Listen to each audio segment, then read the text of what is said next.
Olá, meu nome é Antônio Domingues Vaz e eu vou apresentar sobre o paper. Beat the Cheater: Computing Game Theoretic Strategies for When to Kick a Gambler Out of a Casino. Começando, dando uma abstração sobre o paper, ele fala sobre jogos em cassinos e basicamente sobre a política de como melhorar a forma de se expulsar um trapaceiro em um cassino. Uma abstração. Os jogos em cassinos são configurados de forma que o cassino consiga ter lucro, e isso acontece desde que os jogadores joguem honestamente. Alguns jogadores trapaceiam e assim acabam reduzindo o lucro do cassino. O que o paper trabalha é uma forma de como evitar que isso aconteça. A estratégia comum entre os cassinos é expulsar jogadores seletivamente, mesmo sem ter certeza de que eles estavam trapaceando. Então, basicamente, eles veem um jogador, presumem que ele possa ser o trapaceiro e acabam expulsando ele. O paper levanta o seguinte questionamento: baseado no histórico do jogador, quando é ideal para o cassino expulsar um jogador? É preciso levar em consideração que os trapaceiros irão se adaptar às políticas do cassino, e o problema foi modelado como um jogo bayesiano, onde o cassino é um líder Stalkberg, ou seja, o cassino é quem sempre toma as decisões primeiros. Alguns algoritmos eficientes são fornecidos para computar essa política no final do paper. O jogo foi considerado um jogo entre o cassino e um grupo de apostadores no período de uma noite. Foi observado apenas um jogo onde, em cada rodada R existente no conjunto de 1 a R, existe um grupo de outcomes V, variando de V1 a Vn, em que V1 é menor do que Vn, com V1 sendo menor do que zero, que é menor do que Vn. Para cada VI existente em V, existe uma probabilidade P de VI maior que zero para que o mesmo ocorra. O artigo foca apenas nos casos onde o EV é igual a essa fórmula, né? Somatório de I da probabilidade de VI vezes VI menor do que zero. Ou seja, isso corresponde a jogadores honestos perdendo dinheiro. Em outros casos, a política ótima é deixar que nunca ninguém jogue. Continuando aqui sobre o jogo, uma sequência S é uma lista de outcomes para um determinado jogador, sendo um para cada rodada. A sequência tem o valor V de S, que é igual ao somatório de I de SI. E a probabilidade P de S, dada por essa fórmula, que denota a probabilidade de S ocorrer para um jogador honesto. The Cheater. Assume-se que existe uma fração C de cheaters. Um cheater é all-powerful, podendo escolher qualquer outcome V em cada rodada.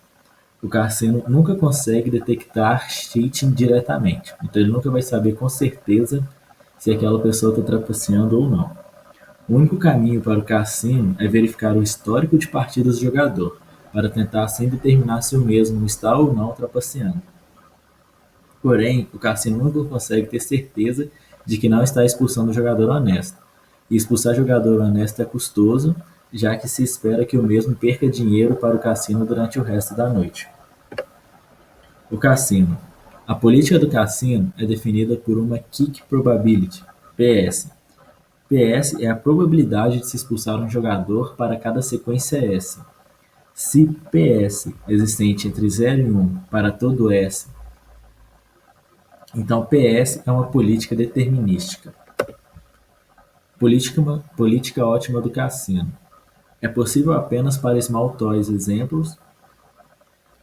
A política ótima é caracterizada por quanto o cheater é permitido ganhar em expectativa. Este valor é chamado de Cassino's Initial Goodwill. Atualizando este valor com as vitórias e perdas durante a noite, o cassino consegue estipular quanto um jogador ainda pode ganhar. Basicamente, então, o cassino ele faz uma média de quanto seria permitido a um jogador ganhar em uma noite de apostas. Isso é dado por esse nome, que é o goodwill do jogador. De acordo com a quantidade que o jogador vai ganhando durante a noite, esse valor ganho pelo jogador é subtraído do seu goodwill. Se ele perde, o valor que ele perde é somado ao seu goodwill. Se um jogador ultrapassa o goodwill, ele é expulso do cassino, ou seja, se o jogador atinge zero ou um valor abaixo de zero, ele é expulso do cassino e é considerado com 100% de certeza um trapaceiro. Se ele chega muito próximo de zero, enquanto mais próximo de zero ele chega, maior a probabilidade dele ser expulso pelo cassino. E o cassino pode chegar a expulsar ele sem que ele atinja ou ultrapasse o valor de zero. O paper aplica algumas variações dessa política. Aqui os gráficos de demonstração dos resultados obtidos pelo paper. Na figura 1, mostra a utilidade do cassino para formas randomizadas, determinísticas e Brownian Motion Approximation Kink Policies. Dá para ver, olhando aqui pela imagem, que as melhores formas, as que geram a melhor utilidade para o cassino são, lógico, o gráfico é uma proporção aqui, o eixo Y é a porcentagem da ótima do cassino e o eixo X, o número de rodadas. As duas políticas que saíram melhores para o cassino são uma política randomizada e a política randomizada com o Brownian Motion Goodwill.